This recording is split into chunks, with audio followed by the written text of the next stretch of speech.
Join us on a voyage into Calgary's world of eSports. Esports is a growing billion-dollar industry where gaming is taken to a whole new level. It is competitive, it's online, or in person. Bringing gamers together, it's where gaming reaps big monetary prizes. Here is where we unravel the city's vibrant esports scene, reshape any false perceptions, and learn to celebrate the positive impact of the gaming community. 3, 2, 1.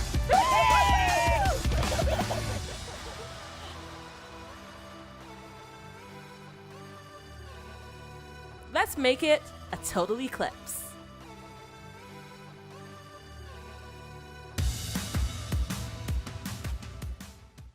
Hey everyone, I'm Jordan Lee, gamer, esports enthusiast, and your host for Total Eclipse. Last episode, we met the players who are making changes in Calgary's esports scene. Today, we dive into the Game Masters, coaches and the team managers who shape the competition. Ready to jump into today's episode? Here we go.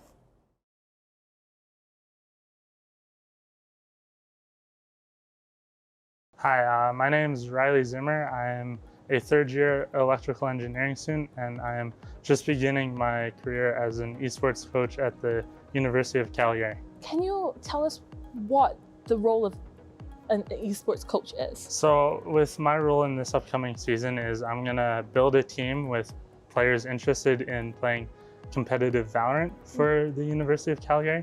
And with that, I'm gonna make practice time, create playbooks for them to follow during rounds, give them a little guide, try and help them as much as possible in game to make it so they just have to focus on shooting the enemy players. And then as well, we'll do VOD reviews to watch back previous games, see where mistakes were made, where we can improve on, and then just be there for the players and what they need and try and help them as much as possible. My name is Nicole, and I'm a manager for the League of Legends team at Calgary eSports United. Coaches have a more defined role in helping the players improve, helping team cohesion, and players obviously are responsible for playing the game and working together as a team and collaborating to achieve that goal. Managers have a bit of a separate position, so I'm not too concerned about gameplay or what the players are doing in game. I do deal with some behavior or if there's disagreements between players and coaches, but actual player skill and gameplay isn't what I deal with. That's gonna be the coach and player relationship. I kind of form the relationship to make sure that the coaches and players can work well together and that everybody's there on time and everybody has a good environment to learn and play. Hi everyone, my name is Mo Yan. I'm the Valorant manager for Calgary eSports United. What are the qualities of a successful team manager? I would say the ability to allocate resources and micromanage everything really well. And we also need to communicate between the players, read the players, how they're doing, especially because we're all students. We all have different schedules and stuff. We all need to fill our practice in for the week and be prepared for the matches. So all that, you have to be able to manage them really well, while still maintaining your academic work. I would say so, yeah. How are you learning to mentor players and help them grow? So when I first started, I was just a player like anyone else, again, new to everything. Joining the UFC was my first real esports experience. I always had a passion for video games, but this is where I took it to a competitive level. And then I've been with the Valorant team for about 2 years now. And just through the many different seasons and events I've played in, I've got to learn a lot. And as the time went on, I went into more of a leadership role with the team, kind of being the team captain and leading them. So just with that, I feel like making the jump to coach isn't too dramatic, but I'm still gonna be new, so there's gonna be mistakes made, but I'm just hoping to have fun and learn a lot from this experience. Yeah, paying attention, observing, and all that has been a big part of helping you transition into the role from player to coach. Exactly. It's a lot of spreadsheets and scheduling type of thing? Lots of spreadsheets, lots of communicating with players, communicating with other teams, and just making sure that everything runs smoothly for both the coaches and the players so that when they show up to practice or to play, that they're ready to go. From your observations and, working towards coaching, how do you organize players in general as a coach? So what I like to do is I like to set a weekly schedule that's a little loose, because I know we're all university soon. Time's going to change. Tests are going to come up. Assignments are going to come up. So I like to set a loose schedule. And then from there, me and my coaching staff, we organize a time where we want to VOD review, where we want to do scrims, where we want to do in-server practice, just a bunch of stuff to make the players feel most suited for their upcoming matches. Through the managing a team and running tournaments, what have you learned that has helped you be a team manager? I would say the ability to walk well under pressure, because there is going to be a lot of pressure, especially when you have your I'm in engineering and I have usually about 5 classes per semester. So there's that schedule and your social life, and then you have to manage people's schedules, whatever kind of issues that arise in the team. You have to walk through it as a manager, and you have to communicate every issue with the management above me, like the collegiate directors and stuff. So I would say being able to manage things really well and communicate things really well. You mentioned practice sessions and scrims, which how would you describe scrims? Because I know not everyone would know the term. For sure. So scrims are kind of like exhibition matches where you go to another team online and you work on plays, you set strategies, what players are feeling, what strategies they didn't like. It's kind of exhibition to test out what the coaching staff has been putting their time and effort into. And you specified team manager for League of Legends. How does it differ, from each game as a team manager?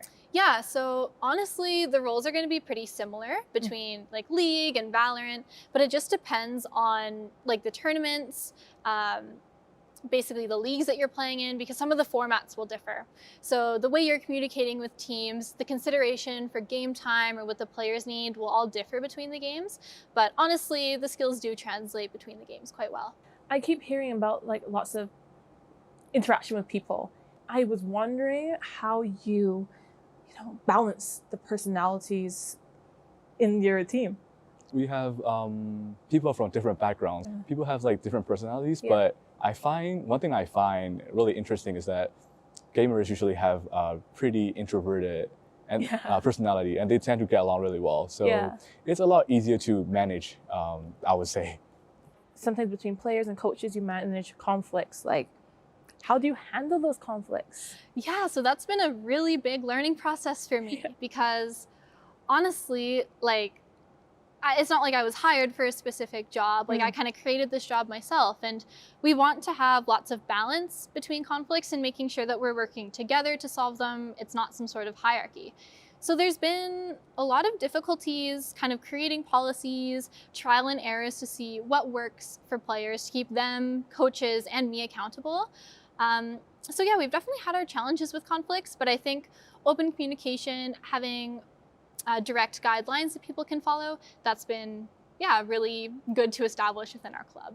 And how do you, plan practice sessions and scrims? Sure. With scrims, it's mostly there's Discord servers for them, like Hangouts America, where we kind of put a request out, then someone will see what rank our players are, and then if they want to scrim us. So it's kind of like Discord server called Hangouts. There's an online website called Gangster that we use quite a bit. It's just trying to find anyone, because really, in the end, getting some practice is better than none. Does the skill level depend, matter, or it's a little bit of everything? Because of course, every player brings a unique approach to the game. I mean, of course, playing against the best players possible will always teach you the best. But really, if we're trying to work on something, we don't mind playing a little bit lower ranked people just to get the feel of how some strategies work before we go against the really good players. So we're not being penalized for basic mistakes we haven't ironed out yet. Yeah, with different play styles that your team might have, how do you approach, honing in on the skills and helping them rise to the best of their ability? So with that, me and my coaching staff have come up with 3 different play styles on each map that is in the split. So with that, we'll run a few practice scrims, not really expecting too much, and see how the individual players play, how the different roles play, how their tendencies lean. Then based off that, we'll go look back at our playbook and see what setup fits them the best, fits the mold for them the best, and then work that out. And it's always based on the players' opinions, right? As coaches, we're not the ones playing. We're not in the server playing, you know? So we want to make the players feel as comfortable as possible. So really, it's if we give them a mold, if they don't like that, we'll try another one. And just it's trial and error till we find one that works for us. So what are pros and cons to your role as team manager? Pros, I would say it's a pretty interesting job. You get exposed to a lot of like people from different schools, a lot of other managers, coaches from different schools. You get to work with many other organizations and stuff. Cons, sometimes it can be a little bit stressful, especially around like midterm season, final season. The work hours are not really set. It's more so all over the place. You kind of just have to manage it really well. You mentioned prioritizing the well-being of your team and just managing them. How do you focus on the mental health and just the overall well-being? Is that like your job too, some sorts? Definitely. We understand that a lot of the players, they're also taking some of them up to 5 or 6 courses a semester, right? They're students too. A lot of them are in engineering or sciences, so they have heavy course loads. So it definitely can be challenging sometimes to find times to practice during exam season or when people are just stressed out with school.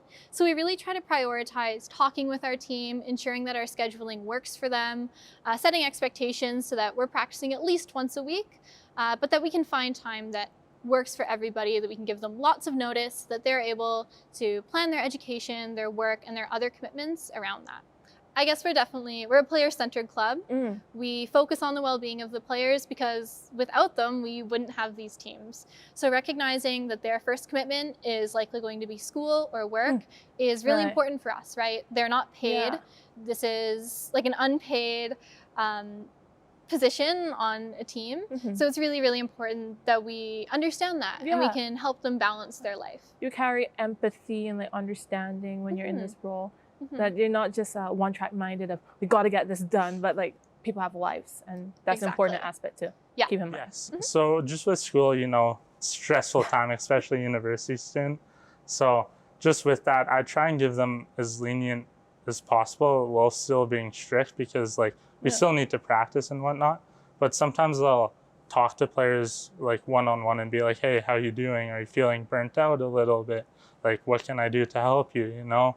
Or they'll tell me they have like an upcoming exam they're stressed about. So then I'll mentally note and like cut down the practice a little bit so they can study for that more. And really, I'm just hoping to be a friend to them, you know, someone they trust and can talk to. And if they've got a problem, can bring it up, and I'll try and find the best solution for it. It sounds like to be a good coach or a successful one, you not only lead the team and help them, but you have to humanize yourself in a sense, because you know the tiers of like responsibility, and just relate to your team. For sure. Would you say a coach is like detail oriented to spot out that little difference on like how the player ticks? Yes, like that's the major role of the coach, because you want to make the players feel confident. You want to make them have the best chance of winning, right? That's the role of the coach. So just trying to find all those small details that can make a round loss to a round win. It's just really detail oriented. As a team manager, when you are looking for places for your teams to compete, how do you do that, and like what are the criteria? Right, so there's lots of different tournaments. The main one that we participate in is a Riot initiative. So League of Legends is a Riot game. So they fund College League of Legends, or CLaw. And basically that's free registration for any team at any skill level. So we usually run 2 teams in CLaw, a Tier 1 or competitive team, and then 1 team in the open division. So we're talking, Calgary has usually ranked within the top 10 to 15 League of Legends teams within Canada. And our team 2 years ago was ranked extremely highly within North America as well. So we're quite competitive with some of the top universities in the continent, basically. For other opportunities, such as weekend tournaments or week-long tournaments, a lot of communication occurs over both Discord and Twitter with teams or tournaments reaching out to us. Okay. So there's lots of initiative within the space to really reach out, communicate with teams, because it's quite new and it's hard to communicate all of these new tournaments in one space. So tons of people reaching out. Prize-wise for these tournaments, there are monetary and sometimes in-game reward prizes, but these are reserved for the top teams. We haven't made those quite yet, especially in CLOL, the Riot-sponsored tournament. It's extremely competitive, and usually only the top teams with well-funded esports programs are the ones that are gaining those prizes. But we want to work to establish ourselves so that we can be competitive for those prize pools. When your team's competing and there's a play that you want to counter, how do you approach changing your play style and, being a scary competitor? For sure. So with Valorant, as a coach, I can only speak to them for a minute every half. Wow. And there's 12 rounds in a half. So I get very small time. So as a coach, it's up to me when I see my team's morale, because I can hear them, but they can't hear me.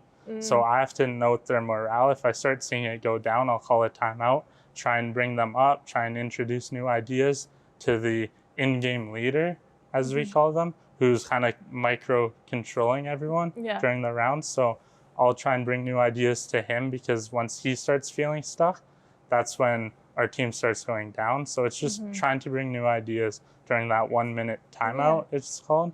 So I'm just there to help boost morale, be cheerleader, as I call it almost. Yes. So since it's such short time, you've got to be concise, and it's mostly boosting morale than making a whole big change. Exactly. Because it's more the, as you said, in-game leaders call to make the change on the spot. Exactly. It's just me to give tendencies, because when they're in, they're kind of narrow vision. But as me watching it, not playing, I can look at the wide picture and say, hey, look, this person's doing this every round. Try and take advantage of that.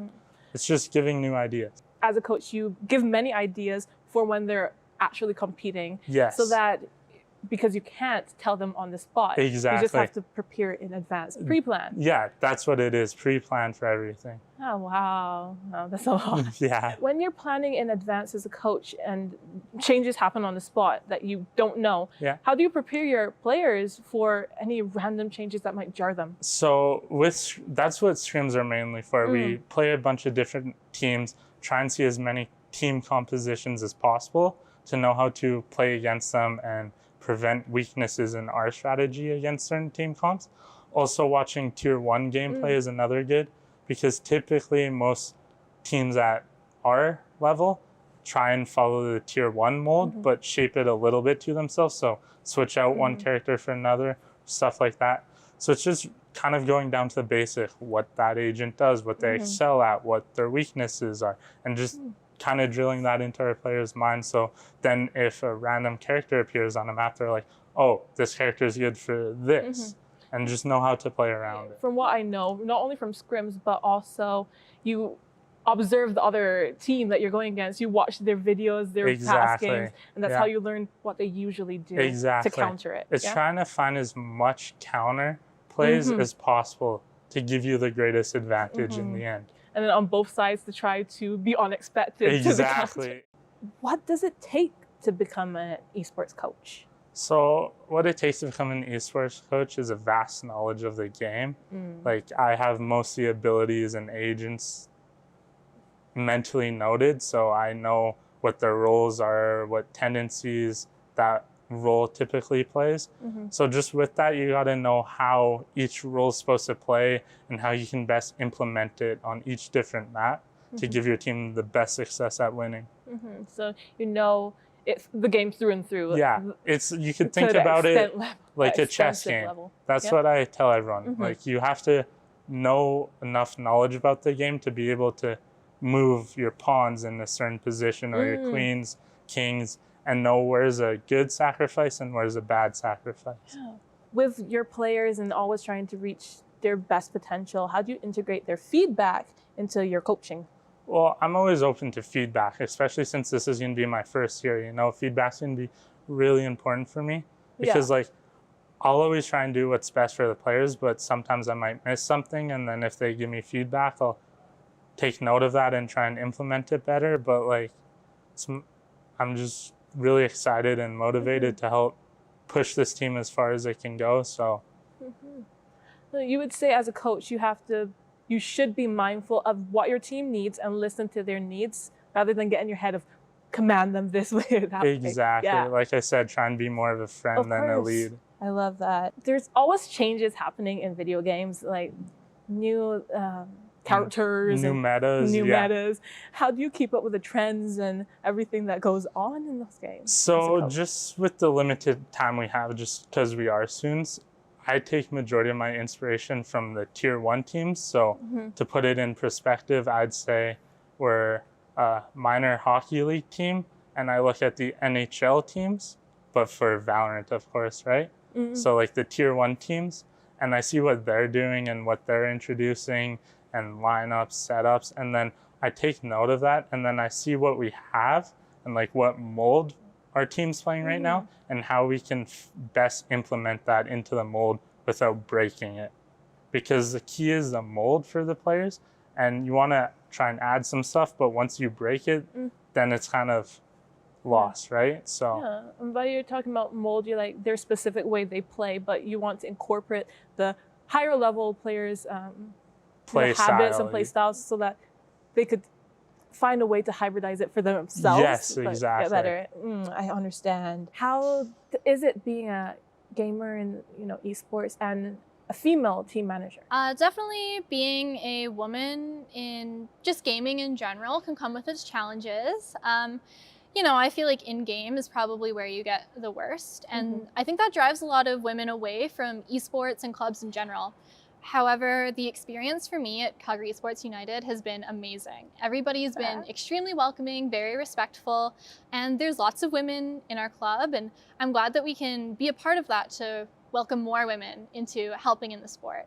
I think one of the greatest challenges and things that women face is that they don't feel as if they're good enough at the game or, welcomed in a male-dominated environment. So it's exciting to have different roles for people of all skill levels. We've had women play on teams, coach teams, manage teams. So to see that representation and that you can be part of any part of the club is really meaningful. And we're at your final question. And what advice do you give to those aspiring to be in a role such as esports team manager? I would say definitely get yourself out there. You'll never know what opportunities are waiting for you. That's how I started. I pretty much just got dragged into hosting like a tournament, and here I am. Here I'm like managing my collegiate teams. So yeah, definitely just get out there. Don't be shy. I think Calgary eSports United is a fantastic opportunity for anybody. They're very kind, very welcoming, and honestly from the get-go, you can have lots of responsibilities and you can make your role what you want it to be. So I wouldn't be intimidated with joining such a huge club that's well established. We're really welcoming to anybody, and everybody here is here to support you while you learn what your role is, how to perform your role. And especially, I think, to women in this space, we really, really want to welcome them and let them know that they're welcome and they're wanted within this club in any position that they can fulfill. So much to think about. I've been learning so much as we are coming to an end. Like final advice for people who want to be coaches and leaders in esports. Don't be scared to, take initiative. We're human, we're gonna make mistakes, but you gotta learn from your mistakes. That's the number one thing.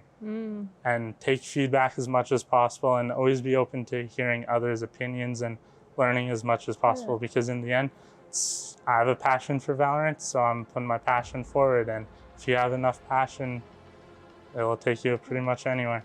So I keep hearing passion, motivation, and being humble. Yes. So that's something to keep in mind. We would like to thank our guests for sharing valuable information to help us learn more about the world of esports. And that's the wrap with the Game Masters. We've just seen how esports managers and coaches drive success through strategy, leadership, and teamwork. Their behind-the-scenes work is just as vital as the gameplay. Remember, esports is a team effort, both in and out of game. I'm Jordan Lee, and I will be seeing you in the next one.